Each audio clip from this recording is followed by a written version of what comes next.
देश भर से खबरें आ रही हैं। कहां 400 पार का नारा था और दूसरे फेज आते आते दम फूल रहा है। धर्म के नाम पर राजनीति की जा रही, हिंदू मुसलमान के नाम पर राजनीति की जा रही है। लेकिन बीजेपी के हर सवाल का काट आकाश आनंद जी के पास है। उन्होंने पूछा है कि राम मंदिर या मस्जिद ये जनता के पैसे से बन रहा है, सुप्रीम कोर्ट के देख रेख और आदेश से बन रहा है। 400 पार पर आकाश आनंद जी ने कहा कि अगर 400 पार या 500 पार मुंह से बोलने से क्या होता है, जमीन पर तो जाइए। तो आज की वो तमाम बड़ी खबरें जो सोशल मीडिया पर वायरल हैं, मैं बार बार कह रहा हूं, पत्रकारिता चलती रहेगी और सवाल पूछा जाता रहेगा। नमस्कार, मैं शंभू कुमार सिंह और आप देख रहे हैं नेशनल दस्तक। आज की वो तमाम बड़ी खबरें जो सोशल मीडिया पर वायरल है और ये वो खबरें हैं जो आपके लिए बहुत जरूरी है। सोचिए, प्रयागराज में किस तरह से बीजेपी के कार्यकर्ताओं ने वहां के नागरिकों पर हमला कर दिया, वकीलों पर हमला कर दिया। ये सोशल मीडिया पर सबसे ज्यादा वायरल है। वहीं राजस्थान से भी डराने वाली खबरें सामने आ रही है। वहां बहुजन समाज के लोगों पर कहर ढाया गया है। तो सोचिए किस तरह से इस देश में चुनाव के समय अब भी जातिवाद चल रहा है। नरेंद्र मोदी कहां 400 पार कह रहे हैं, लेकिन उनका डर किसी से छुप नहीं रहा है। अब उनको SC ST OBC याद आ रहा है। लेकिन सोचिए, नरेंद्र मोदी की सरकार में आरक्षण को खत्म किया गया। ये सबसे बड़ा मुद्दा है जो सोशल मीडिया पर वायरल है। आकाश आनंद जी ने जो सवाल पूछा उसको लेकर बताता हूं मैं। संविधान की कसम खाते हैं, बाबा साहेब के नाम की माला जपते हैं, वोट के लिए दलितों के घर जाकर खाना खाते हैं।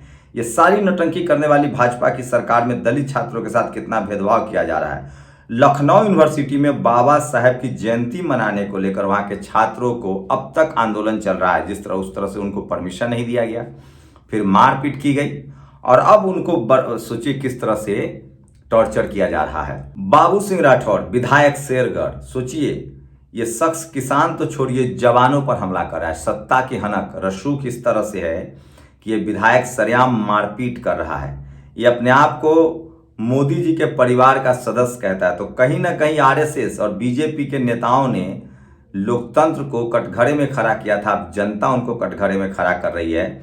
आकाश आनंद जी ने कहा है कि जाकर सड़कों पर पूछिए तो सही, ये 400 पार है या 250 के लाले पड़ेंगे। और रविंद्र सिंह भाटी को किया गिरफ्तार, फर्जी वोटिंग और बाहरी लोगों को बुलाने के संबंध में पुलिस ने की कार्रवाई। सोचिए किस तरह से राजस्थान में ज्यादातर दलित समाज के कार्यकर्ताओं पर मारपीट के हमले हुए हैं। और ये देखिए, श्रीमती सिंधिया है, ये गरीब जनता को कह रही हैं कि हम आपके काम करने के लिए जिम्मेदार थोड़ी हैं। ये भी सोशल मीडिया पर वायरल है। तो BSP के जो लोग हैं वो लगातार बेनकाब कर रहे हैं बीजेपी के लोगों को। और ये जो लोग कह रहे थे कि BSP B टीम है, उनको अब सवालों का जवाब मिल रहा है। धर्म के आधार पर वोट मांगने पर बीजेपी उम्मीदवार तेजस्वी सूर्या के खिलाफ FIR दर्ज कर ली गई है। ये सबसे बड़ी खबर है जो आपको बता रहा हूं। तो ये लोग धर्म के नाम पर, जाति के नाम पर वोट मांग रहे हैं। राजस्थान में जंगल राज चल रहा है, आपस से प्रदेश नहीं संभल रहा है, पुलिस में मारपीट हो रही है, दलितों को वोट देने से रोका जा रहा है, सरेआम लोकतंत्र की हत्या हो रही है। आप कहां सो रहे हैं, राजस्थान पुलिस। तो सोचिए किस तरह से BSP समर्थकों पर हमला हुआ है। ये सबसे दुखद खबर है राजस्थान में। और ये टीवी अखबार आपको नहीं दिखाएगा, मैं इसलिए दिखाना चाहता हूं वो तमाम खबरें जो बहुजन समाज से जुड़ी हुई है। उम्मीदवारों की अपील पर रिजल्ट के बाद इंजीनियरों की एक टीम माइक्रो कंट्रोलर EVM में बर्न मेमोरी की जांच करेगी। यह काम रिजल्ट घोषित होने के 7 दिनों के भीतर किया जाना चाहिए। सुप्रीम कोर्ट ने EVM VVPAT की पर्चियों के मिलान में कहा है। तो एक मौका तो मिला है कि अब कोई भी इसकी मांग कर सकता है। खर्चा आपको उठाना पड़ेगा, अगर आपकी बात सही हुई तो आपको पैसा मिल जाएगा। आज एक IPS अफसर का मैसेज वायरल हुआ जिसमें साफ दिख रहा था कि मैसेज फॉरवर्डेड है, लेकिन जिस तरह से मैसेज को वायरल किया गया उससे साफ लगता है कि प्रदेश में मतदान के दौरान माहौल बिगाड़ने की कोशिश हुई। किस तरह से अधिकारियों ने खासकर मैसेजेस किए कि जहां जहां मुस्लिम मतदाता हैं जो BSP को वोट करें उनको रोका जाए। बूथ पर जाकर एजेंट को पीटना और शोषित समाज पर इस तरह का अत्याचार करना कतई बर्दाश्त से बाहर है। मैं प्रशासन से अपील करता हूं कि दोषियों को गिरफ्तार करे और प्रताड़ित पीड़ितों को न्याय दे। पुलिस राजस्थान, सोचिए सतवीर सिंह IPS रिटायर्ड ने किस तरह की अपील की है। तो इस तरह के हालात हो गए हैं, जहां जहां BJP शासित राज्य है वहां स्थितियां खराब हो रही है। PM मोदी पर 6 साल चुनावी बैन लगाने की मांग, एडवोकेट आनंद S जोंधले द्वारा दिल्ली हाईकोर्ट में याचिका दाखिल की गई है। देखते हैं इस याचिका पर क्या होता है। ये सबसे बड़ी खबर बता रहा हूं जो सोशल मीडिया पर वायरल है। और इस वीडियो में अखिलेश यादव जी की बेटी अदिति यादव जी अपनी मम्मी डिंपल यादव जी का मैनपुरी में प्रचार कर रही हैं, लेकिन बुजुर्ग महिलाएं उनका पैर छू रही। कम से कम अदिति को रोकना चाहिए था कि आप मेरा पैर मत छूइए। पता नहीं राजशाही कम से कम बहुजन समाज के जो युवा बच्चे हैं उनको तो सीखना चाहिए। बाबा साहेब मान्यवर साहब के आदर्शों पर समाजवाद में भी पैर छूने की मनाही है। खैर, राजस्थान में बीजेपी ने दलितों को वोट डालने पर ही पाबंदी लगा दी है। लोकतंत्र खत्म करने की शुरुआत राजस्थान से हो चुकी है। यदि 2024 में बीजेपी जीत गई तो समझो यही हाल पूरे देश में होगा, आपका वोट तक का अधिकार छीन लिया जाएगा। और इसका सीधा सीधा जवाब यूपी में बीएसपी दे रही है, करारा जवाब दे रही है। और सूर्या पर केस मुकदमा दर्ज किया गया है जाति के नाम पर वोट मांगने का। प्रधानमंत्री को क्लीन चिट दे दी जाती है, लेकिन उनके हाईकोर्ट में मामला चल गया है। राजस्थान में बीजेपी का पाला हुआ सामंती रविंद्र और उनके समर्थक जिस तरह का गुंडागर्दी करते हुए दलितों को वोट डालने से रोका गया है, ये सबसे बड़ी खबर है जो सोशल मीडिया पर वायरल है। और इसलिए कह रहा हूँ, सोशल मीडिया ही सच्चा मीडिया है, सोशल मीडिया ही बहुजन मीडिया है। डीआईजी मुरादाबाद रेंज ने मैसेज मीडिया वाले ग्रुप में जब गलती से फॉरवर्ड कर दिया तब पता चला पुलिस कितना घिनौना कर रही है। ऐसा लगता है बीजेपी किसी बड़े नेता के डीआईजी को यह संदेश भेजा गया। आईपीएस है मुनिराज, जो भी मुरादाबाद रेंज के डीआईजी हैं। इस तरह के सोशल मीडिया पर जो है वो पोस्ट जो है वो वायरल हो रहे थे कल, तो अंदाजा लगाइए कि लोग के नाम भी काटे जा रहे हैं।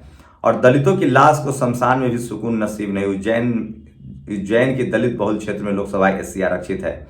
और सोचो वहाँ कांग्रेस बीजेपी किस तरह से मुख्य दर्शक बनी हुई है। तो जातिवाद अपने शवाब पर है और इसके खिलाफ भी लोग लगातार बोल रहे हैं।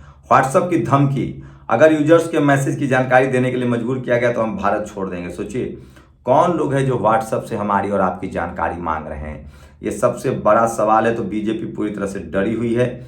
और मेरठ के भाजपा प्रत्याशी अरुण गोविल पोलिंग बूथ के अंदर अपने समर्थकों के साथ निरीक्षण करने पहुंचे थे।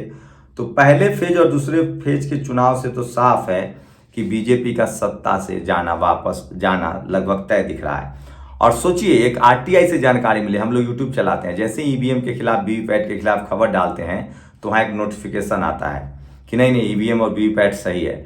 अब आरटीआई से जानकारी मिले कि ये एडवर्टीजमेंट चुनाव आयोग नहीं दे रहा है।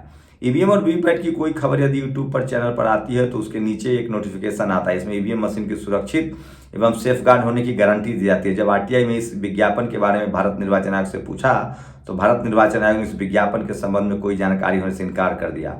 अब सवाल यह उठता है कि यदि भारत निर्वाचन आयोग को ही ईवीएम की गारंटी नहीं तो यह गारंटी वाला विज्ञापन कौन दे रहा है? क्या इसमें यूट्यूब चैनल की भूमिका संदिग्ध है? तो सोचिए किस तरह से चैनलों को बंद किया जा रहा है, किस तरह से गुमराह किया जा रहा है। इस तरह की खबरें हैं। तो 400 पार का जो हवा था, जो गुब्बारा था, वो लगभग फूट चुका है। और देश भर में चुनाव बैकवर्ड फॉरवर्ड है। बहुजन समाज के लोग चुन चुन कर बहुजनों को जिता रहे हैं। और बीएसपी की जिस तरह से वापसी हुई, आकाश आनंद जिस तरह से फायर ब्रांड नेता बन के निकले हैं यूपी में, वो एक सबसे बड़ा मिरेकल है, सनसनीखेज है। तो बीएसपी सबसे ज्यादा बीजेपी को नुकसान दे रही है, बीजेपी को झटका दे रही है, 440 वोल्ट का करंट दे रही है। वहीं 400 पार की पोल खुलती हुई दिख रही है। 400 पार का जहां बीजेपी ने नारा दिया था, 2 फेज के चुनाव के बाद लगता है कि मिलीजुली सरकार बनेगी 2024 में। मैं फिर कह रहा हूं कि इस बार इस देश का प्रधानमंत्री कोई दलित होने जा रहा है। आप इस पर नजर बनाए रखिए और मिलीजुली सरकार बनेगी। और कोई मेरे इसलिए मान्यवर कांसीराम साहब कहते थे कि मिलीजुली सरकार जो होती है वो देश के लिए, बहुजन समाज के लिए, शोषित वंचित गरीबों के लिए शानदार होती है।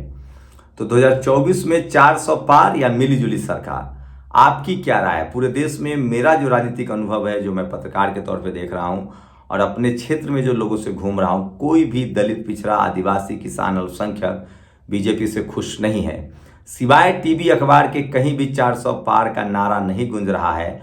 और सोशल मीडिया 2014 से 2024 10 साल में बहुजन समाज के लोग जागरूक हुए हैं। दलित, पिछड़े, किसान, अल्पसंख्यक, गरीब अपने हक अधिकार के लिए जागरूक हुआ है। और वो धर्म की राजनीति से अलग हट रहा है। वो अपने संवैधानिक अधिकार के लिए वोट कर रहा है। वो रोजी रोटी, स्कूल, अस्पताल के लिए वोट कर रहा है। वो इस देश की मजबूती के लिए वोट कर रहा है। वो सेना की मजबूती के लिए वोट कर रहा है। वो अग्निवीर के खिलाफ वोट कर रहा है। वो अपने संवैधानिक अधिकार, आरक्षण बचाने के लिए वोट कर रहा है। वो लगातार नरेंद्र मोदी प्रधानमंत्री से सवाल पूछा। तो 400 पार सिर्फ टीवी अखबार में है, ग्राउंड पर 250 पार भी नहीं होती हुई दिख रही बीजेपी। इसलिए मैं कह रहा हूं 2024 में मिलीजुली सरकार होगी। इससे साफ है कि इस देश का प्रधानमंत्री कोई दलित बनने जा रहा है। आप लोग कमेंट सेक्शन में बताइए वो कौन होगा प्रधानमंत्री और मिलीजुली सरकार होगी, और नरेंद्र मोदी 400 पार या इस बार 2024 में मिलीजुली सरकार। शुक्रिया। नेशनल दस्तक की आपसे गुजारिश है कि अगर इसको बचाना चाहते हैं तो नेशनल दस्तक को सब्सक्राइब करने के लिए रेड कलर के सब्सक्राइब बटन को दबाएं, फिर बेल आइकन की घंटी दबाएं।